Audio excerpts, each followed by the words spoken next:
Howdy, Scotty. Hey. All right, so we're digging in here on Mädchen's Nova.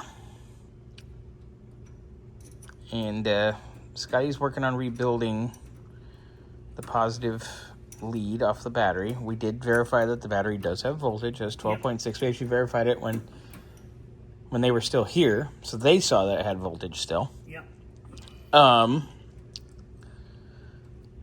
Mr. Scotty's digging in. He's going to start chasing alarm stuff.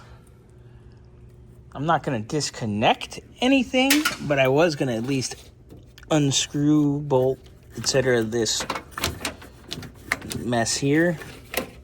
And then start seeing what in the heck we got going on, because there is a whole mountain of interesting down here. So we're digging in, because we have to get the alarm out and figure out what arced so we can actually start it, and then we can begin our inspection. Yep. Fun. And brand new battery terminal just broke. Cute. It's only 10:29 a.m. Ay. All right, so moving on through.